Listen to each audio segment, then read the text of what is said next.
Welcome to Live Daf, your online Daf Yomi Shir.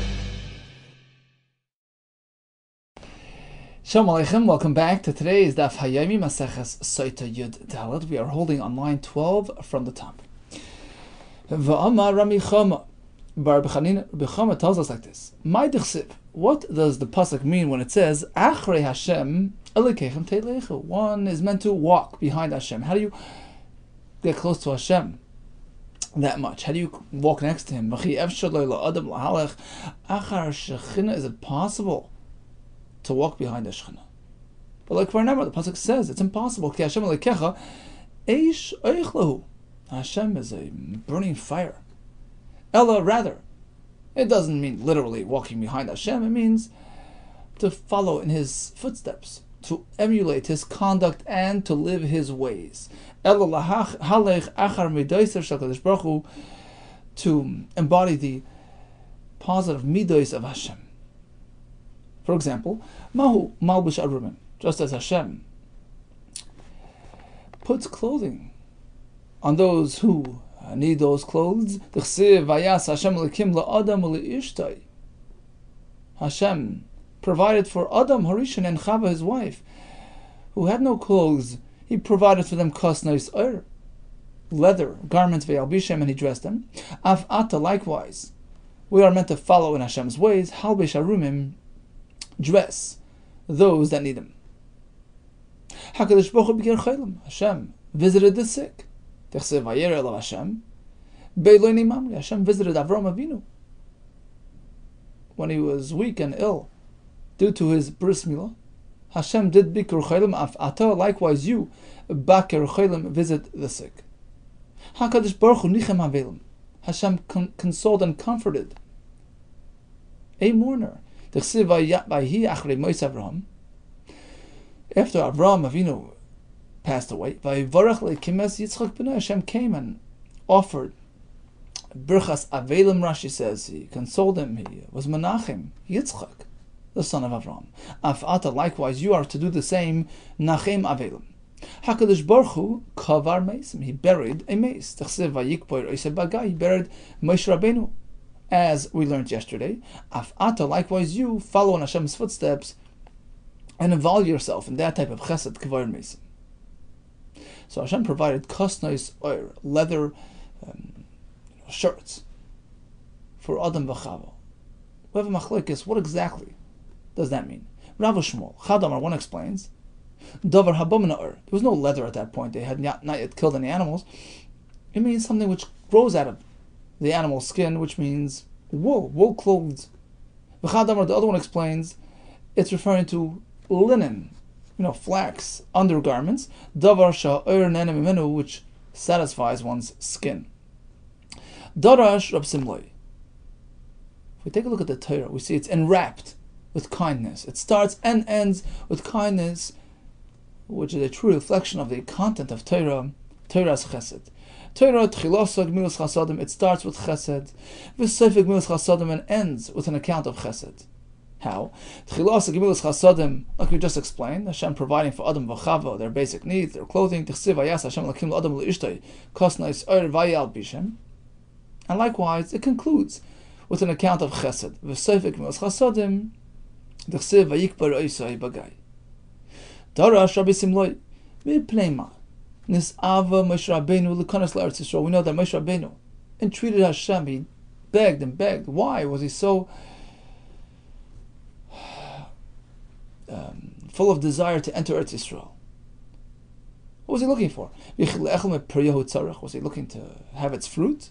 To satiate with goodness of Eretz Yisrael? Is that the point? No. Rather, Moshe Rabbeinu wanted to fulfill those special mitzvahs which are dependent upon Eretz Yisrael.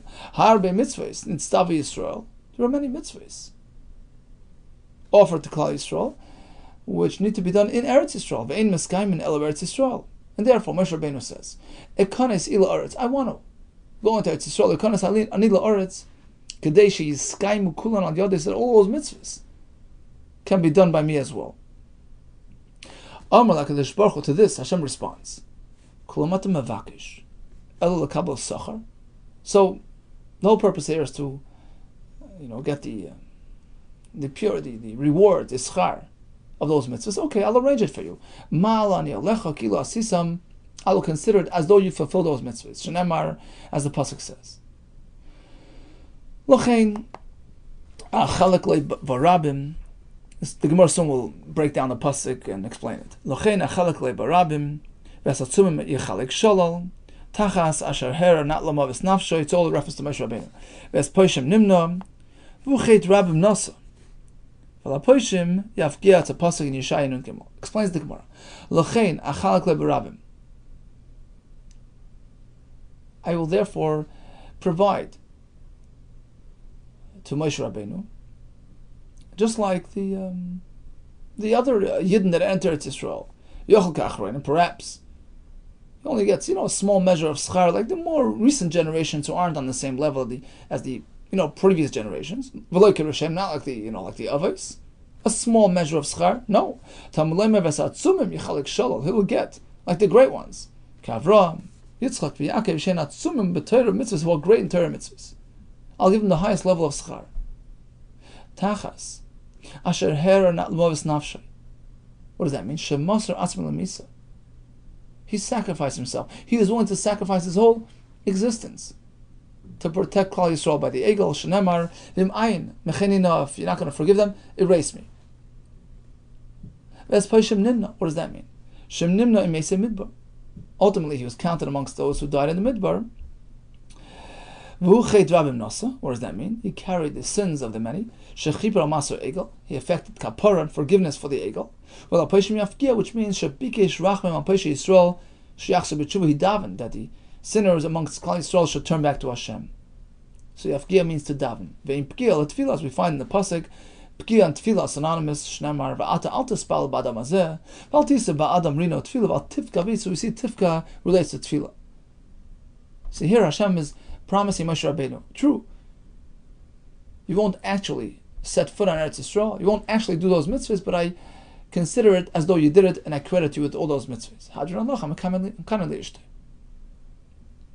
Okay, back to Sotah. Hayamevi es menchasa v'soich kfifa mitzvahs. So Rashi explains that the Baal, the husband, would bring the mincha. Kedachsiv, Rashi says, v'hevi es karban oleh. So she would bring a mincha inside a kfifa mitzvahs, inside this, basket made of wicker, of palm branches. V'nois nal yodea. So then they would put the mincha on her hands. It means she would actually hold it. The pasuk says so. It says, v'nois al kalpeha, right?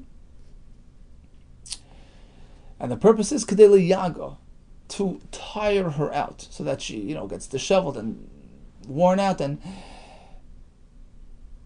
perhaps this will encourage her to admit her sin. Kol menachos. Now, typically, all menachos follow a certain system. Tilas and v'seif and kli sharis. It starts and ends with the kli sharis, which basically means that you bring it from your house with the kli sharis, and in the mikdash it's put into kli sharis. But the mincha of the SOTAH, brought together with the drinking of the water, it starts off in this cheap basket. That's how it's delivered to the Beis HaMikdash. And ultimately it is transferred into kli sharis, into a holy vessel. We have many other differences between the standard mincha process and the minchas SOTAH brought by the Isha who went through the Kineh V'stira. She was warned, then she went into hiding and seclusion, and she is suspected of doing the Aver. She's brought up to the Beis HaMikdash, which is going to drink that water, and the SOTAH brings a mincha as well. And this SOTAH has many differences that sets it apart from your standard mincha. So firstly, the container, as we just explained. Number two, typically a mincha contains oil and this incense called levina. But the mincha of the SOTAH is missing both those ingredients. Next, typically a mincha comes from wheat flour. As opposed to the mincha SOTAH comes from barley. Now, although we do have one mincha called mincha so'emer, which Aval Bishabam and Asorim does come from barley, the one brought on the 15th of Nisan. Here is a Geras. Difference is, although it's barley, but it was cleansed and purified. V'zu ba kemach, but this minchas Asorim is brought with all its chaff. It's not sifted at all. I'll tell you why. There's a good reason for it. Just as the Isha engaged in animal-like behavior, inappropriate behavior, likewise her carbon that she's bringing the mincha is brought from barley, which is animal feed. Tanya, we learned in a brayse, why is it that we place the mincha on her hands and she's meant to hold it, and it gets her all tired, gets her all involved, and why? Tanya Abachanan Aimim Shem Belezer. Why is it that the Torah dictates that we have her carry the mincha around? To tire her out. So perhaps she'll make a turnaround and admit her wrongdoing, and perhaps will spare her life. She will not, die this death. If we see to what extent the Torah, goes to protect, to spare the life of a person who didn't have error. We try to spare her this experience by trying to convince her and encourage her to be maideh, which sort of halts the process and spares her life. We do this to a person who is not necessarily conforming to Hashem's will. Kal v'chomer, of course, Al Oisei Ritzayin, that Hashem is very concerned and protects those who embody Hashem's will. Asks the Gemara, you're working with the notion that the point here is to protect the Isha. How do you know the point is to spare her? Dilma, perhaps the reason why we try to get her to admit, we're speaking before you erase the Megillah, wanted to stop the process right there. Yes, I'm guilty. And this way,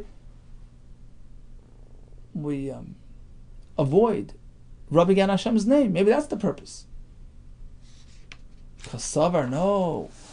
Rabbi Lezer, who provided this explanation, the point is to spare the Isha Kasavar, because he holds, like the other Tana, is machlekes in terms of the order. Is it first the mincha and then we give it to drink?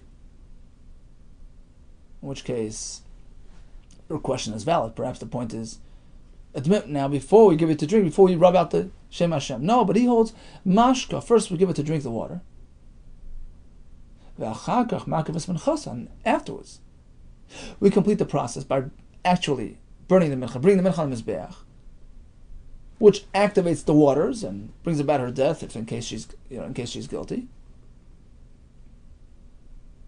The Imashu Megillah, so according to that Shita, if the concern is not erasing the Megillah and rubbing out Hashem's name, it's been erased, it's too late. First they gave her the water to drink, and now we're tending to the mincha. So why are we trying to get her to admit? What's the goal? What's the purpose? What are we trying to accomplish? Oh, only one thing. To protect her. To spare this woman's life. And that teaches us that profound lesson of Hashem's care and concern for every Yid. Okay, so the Mishnah explains that minchas SOTAH is quite different than your standard mincha. In a regular mincha, you deliver it with a kli sharis and you makriv it with a kli. Says the Gemara, really? V'raminu. Listen to this brayso, which gives us a full, comprehensive, description, a total rundown of all these steps involved in bringing a mincha. V'raminu, seder menacha is ketza. What's the seder of a mincha? Adam mevi mincha mitech beise. So the owner brings the mincha material from his home to the Beis HaMikdash.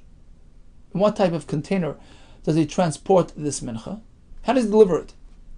Because it's shel kesef, shel zav, and these gold or silver basket type containers. So it's clear, first of all, that we're not bringing the mincha with a kli sharis. In contrast to the Mishnah, which seems to indicate that it's brought to the Mikdash already in a kli sharis. That's going to be the kasha coming up, but first we'll go through the whole brayso and then we'll get back to this. So you deliver it in this manner. Once you're in the Mikdash, you transfer it to a Klisharis. And that's how it gets its Kedusha.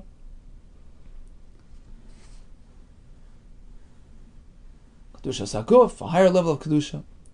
And afterwards he placed the oil on it and the incense. He offers it to the Kohen for the Hakrava. The Kohen brings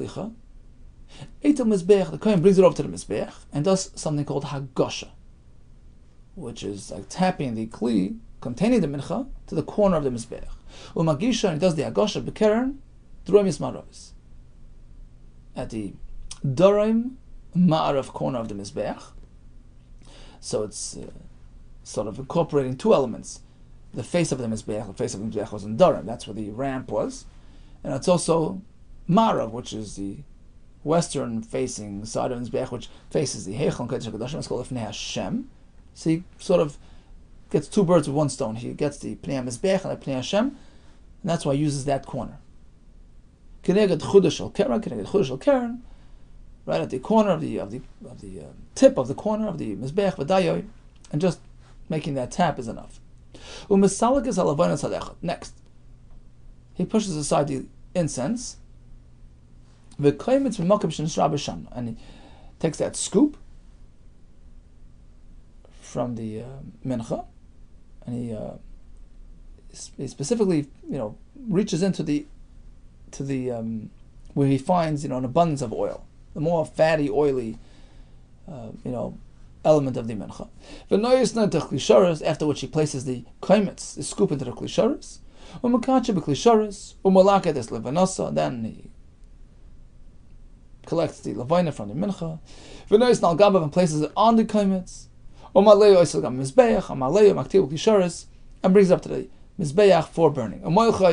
Puts some salt on it, and places it on the fire. Once the kaimitz is burnt, the remnants of the mincha are consumed by the kehanim.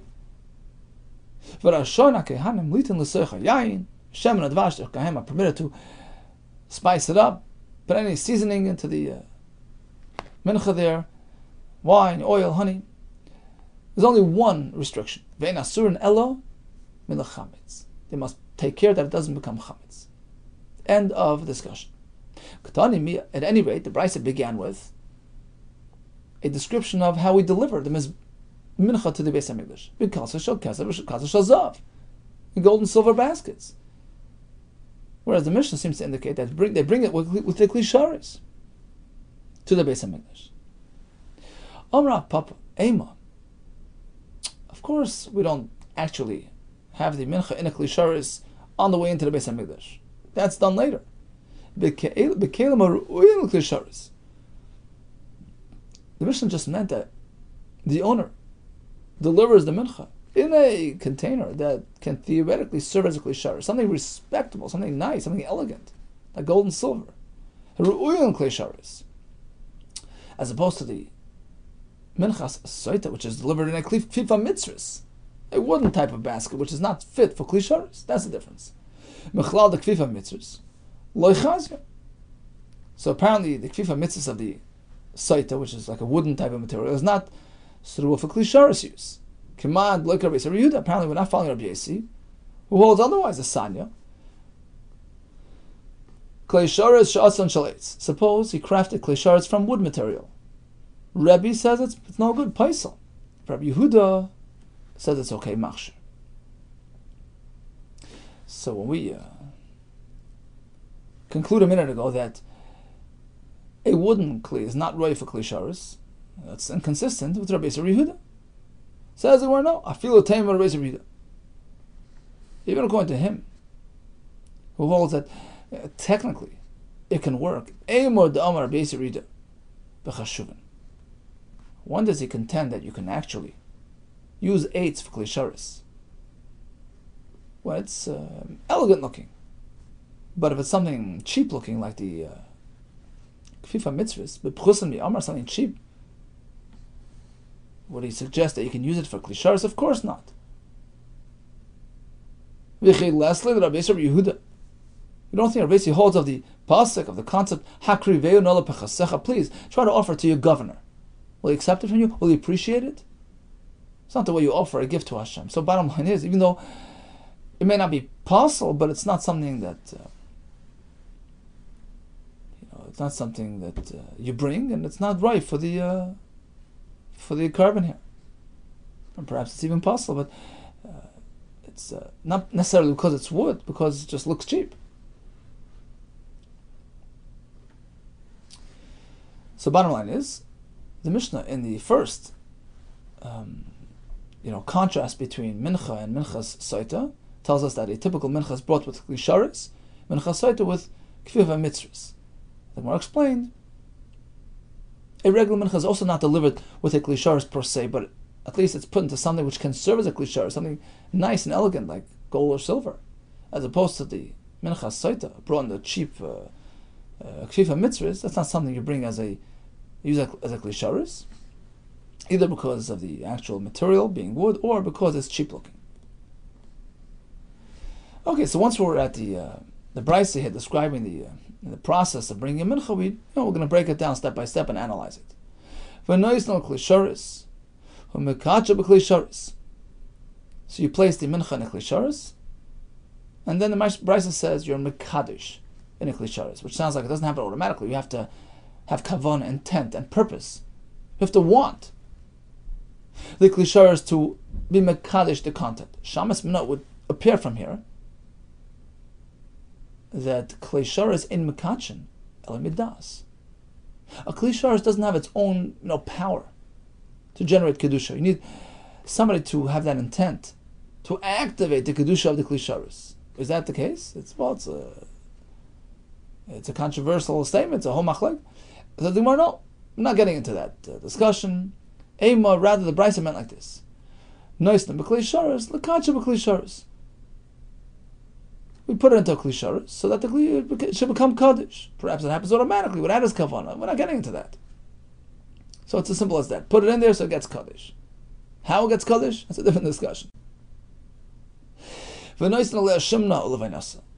adds the oil and the levayna. Shnemar, as the pasuk says, v'yatzak aleh Hashem. So up until this point, the owner can be involved, the Yisrael. Once he places the Shemen and Levayna, it's now handed to the Kohen, the Chsiv. After the Shemen and Levayna, it says V'viel b'nei Aron is transferred to the Kohen. The Kohen malichet to Mizbeach. He walks over to the Mizbeach and does the Hagosha, the Chsiv, v'yigisha it's the Mizbeach. At what location? Makisha b'keren drei mismaravis. Keneged Chuda shel keren v'dayay. Minala, how do we know that's the makom of the Hagosha? The Chsiv, the pasuk says, "V'zoyv teres hamincha, hakir v'oisa b'nei Aaron, l'fnei Hashem, el pnei hamizbeach." So the Torah here is directing us to an area which directly faces the Kodesh HaKadoshim, l'fnei Hashem, and also describes it as pnei hamizbeach, which sort of sounds contradictory. But Tani will learn to the brisa. L'fnei Hashem would sound like it's facing west. Yachal b'marav. So we have the Kodesh HaKadoshim, right, in the west.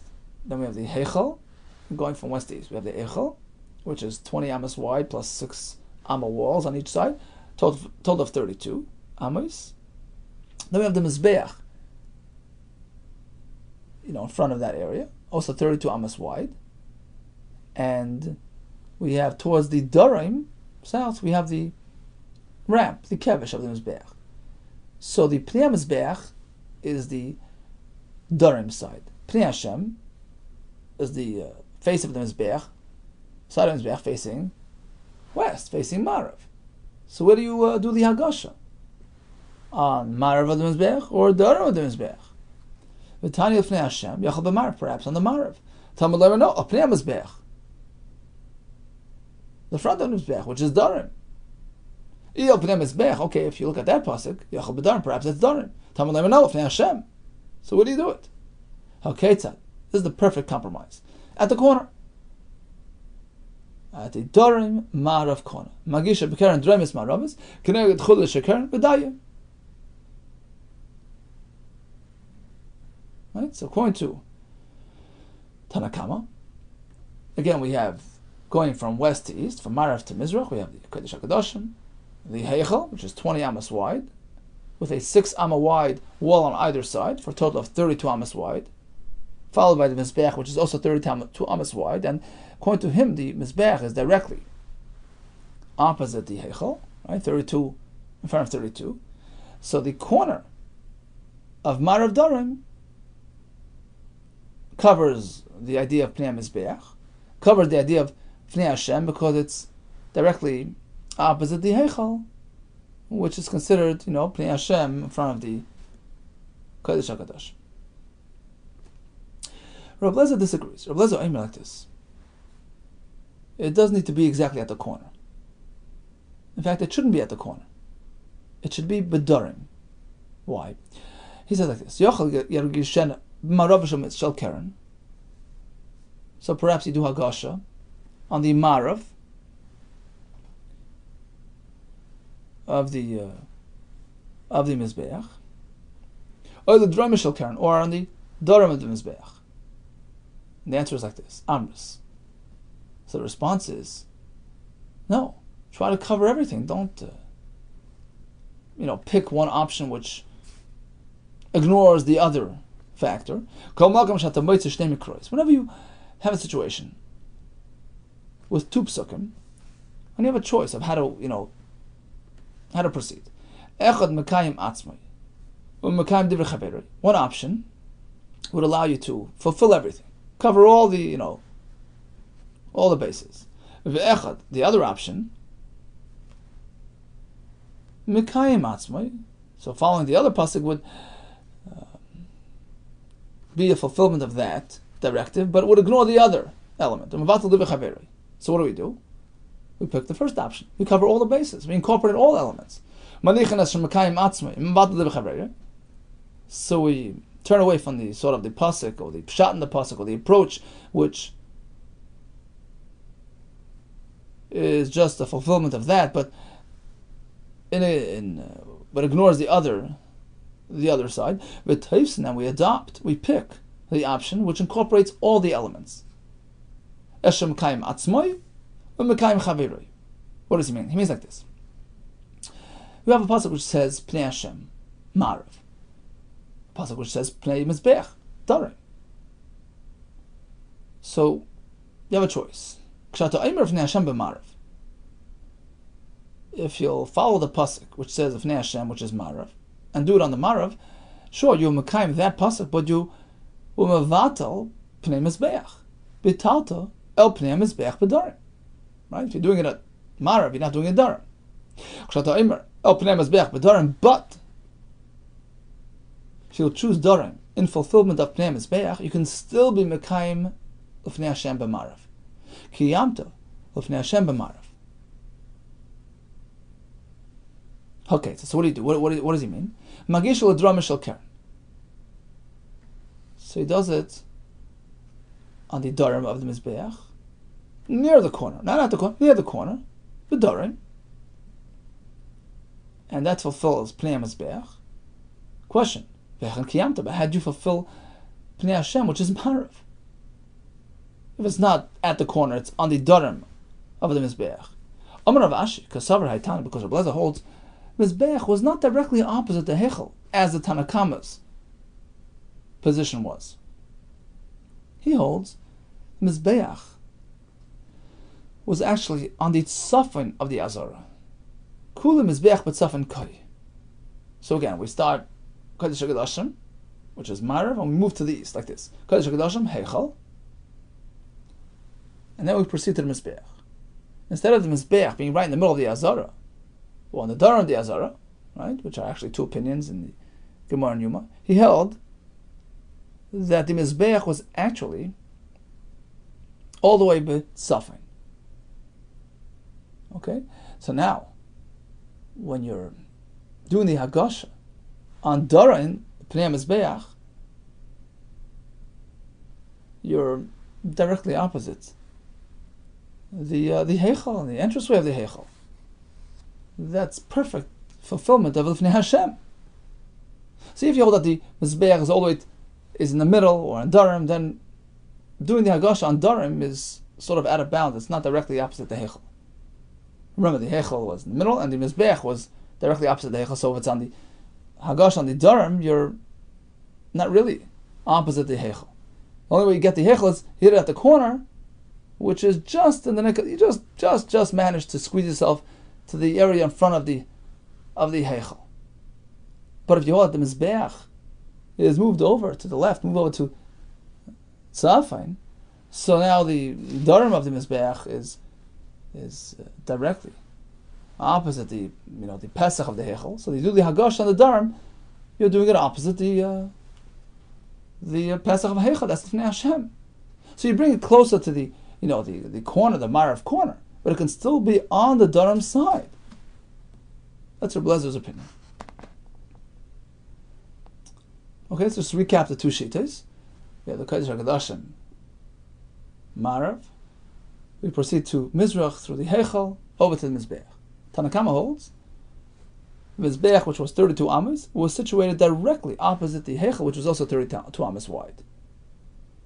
In order to get Pnei Mizbeach, which is the Darim of the Mizbeach, the face of the Mizbeach, the approach of the Mizbeach, where the ramp was, and also to fulfill the pasuk of Pnei Hashem, which is indicative of being opposite the Heichel, you have to do the Hagasha right at the corner, Darim Marav, which was directly opposite the corner of the Heichel as well.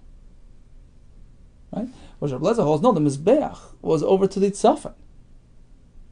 So the Darim wall of the Mizbeach was right opposite the Heichel.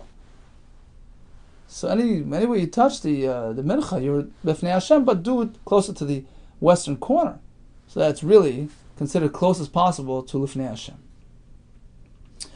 So you do the Hagash at the corner or at the near the corner, V'dayai, and that is sufficient. My V'dayai, what do you mean sufficient? What more do you need to do? On Ravashi, Istrich, the Chiddush is Sagdat Tachamina, perhaps I would say, Tiboy Hagash as Mincha Gufa. Perhaps you have to actually, tip the container and have the Mincha material within it come into contact with the Mizbeach. Mashmon, the Chiddush is, no, we don't need to do that, just tap the Kli and you're good. Perhaps you need to do more. You bring it to the Kohen and he does the Hagash. And we connect the two steps. Just as when you offer to the Kohen, it's in a Kli. Likewise, the Hagash is done with a Kli. You brush aside the Levina, and then you scoop out the Kohenets. Why do you have to get rid of the Levina? So it doesn't get involved and included in the Kohenets. You don't want the Levina inside the Kohenets, because then that spot is missing flour. It's not as the Mishnah tells us. Kamatz, if the Kohen does kmitza, and discovers a pebble in that kmitza, or gagar melech, or a grain of salt, or karet levina, or granule of levina, it's possible. It has to be a full, flour-filled kmitz. The Kohen is makom shel Shabbos Shimna. He gets the most oily part. Menolan, how do we know that? D'chsiv misotah mishamna. So the word of mishamna indicates the more oily area. Megirsa or mishamna. V'nois n'tech klishares, umkachep klishares. So once he does that kaimetz, he places the kaimet into klishares and is makadosh it. Asks the Gemara, Lamali, why do you have to be makadosh it again? We already were makadosh the mincha and the klishares the first time around. There's another level of kedusha? Yes. Midi dahava adam. The process of bringing a mincha parallels the process of bringing a carbon, an animal carbon.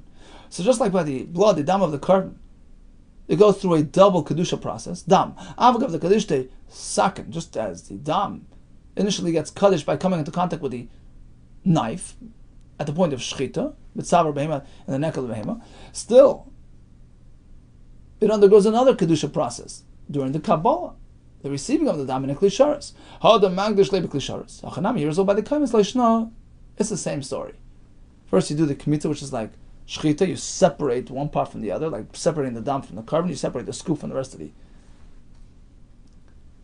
mincha. That's like the shchita, and then you are mekadesh the kamitz again in a klisharis. After which you collect the levina, place it on the kamitz to take it to the mizbeach. The chsiv, as the pasuk says, "V'eshkal levina shal mincha," which indicates that the levina is meant to go together with the kamitz onto the Mizbeach. Umaleyu, maktir b'kli sharis, after which they bring it up to the Mizbeach for burning. Kli sharis maktir lei. At this point, when it's in the Kli sharis, you're maktir it. What do you mean? You still have to take care of it. You just have to sprinkle the salt on the mincha. Some take out these words, but the point is, it's still early. You have to still salt it. Ella ema rather means like this: Maleo b'klisharis lehak tira. You transport the kaimets inside its klisharis up to the mizbeach for the purpose of being maktir it eventually when the process is complete. So then you salt it. Even a mincha needs to be salted prior to Akrav. Okay, we'll continue Be'ez Hashem tomorrow. So in the meantime, we learned about the chasadim and the midas tevis with Hashem Yisbarach, which we are meant to emulate. Torah is enwrapped; it starts and ends, and it's permeated with gemilas chasadim. And then we have the differences, the three differences between the minchas SOTAH and your regular mincha. One is the kfifa mitzvahs. One is the fact that it has no shemen on levina, and thirdly that it comes from sa'ir, which is an expression of masa behema through ma'achal behema. We learned how Hashem cares for the Over Ritzaina. We tried to get her to admit, to stop the process and spare her life. We have a brayso with the whole seder mincha. You bring it in a elegant kli. You give it over to the kayin, who puts on the levina, does the kmitza. We spoke about where to do the hagasha. Ultimately, you bring it onto the mizbech, you salt it, and you burn it, and the rest are eaten by the kayanim. All the best to you, and hatzlacha rabbah.